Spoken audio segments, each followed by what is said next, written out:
Hello বন্ধুরা, welcome back to my channel. আমার চ্যানেলে আপনাদের সবাইকে স্বাগত। আশা করি আপনারা সবাই ভালো আছেন। আজকের রেসিপি মাশরুম রান্না করব। ধুয়ে কেটে রেখেছি, এবার একটু ভাপিয়ে নেবো লবণ দিয়ে।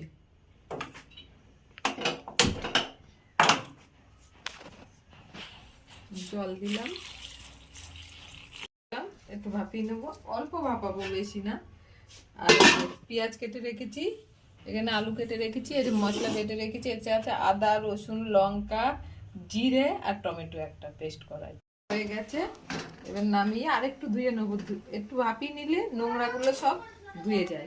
আলুগুলো একটু ভালো করে ভেজে নেবো। নিরামিষ করি, এইটুকু হয়ে গেছে। হলুদ লবণ দিয়ে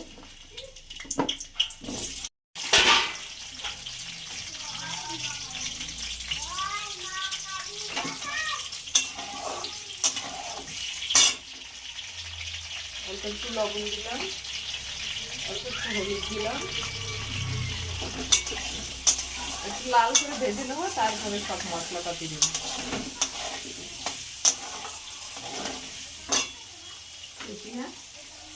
এবার পেঁয়াজগুলো একটু ভেজে নেবো, আলুগুলো ছড়িয়ে রেখে একটু জিরে দিলাম ফোড়নে, দুটো শুকনো লঙ্কা দিলাম, দুটো তেজপাতা দিলাম।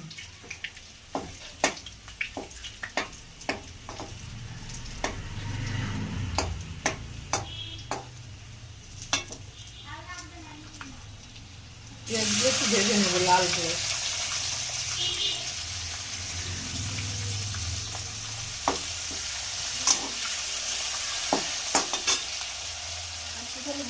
ভাজা হয়ে গেছে, আলু ভাজা হয়ে গেছে, এবার মশলাটা দেবো।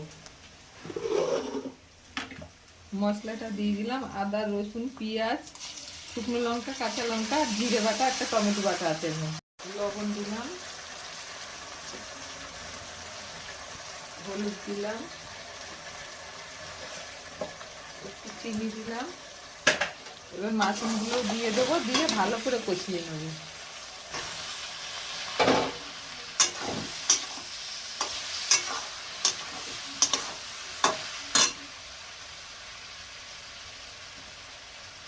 একটু কাশ্মীর লঙ্কা গুঁড়ো দিলাম,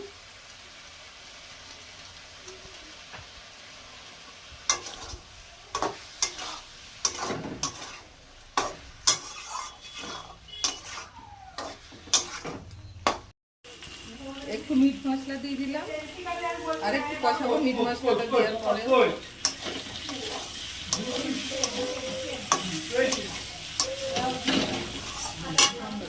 এবার একটু গরম জল করে রেখেছিলাম, দিয়ে দিলাম।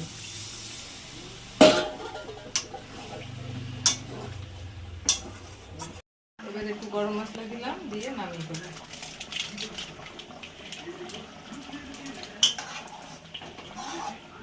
মাশরুমের তরকারি পুরো মাংসের মতো করে রান্না করলাম, পেঁয়াজ রসুন দিয়ে। প্রত্যেক দিন নিরামিষ করি, আজকে পেঁয়াজ রসুন দিয়ে।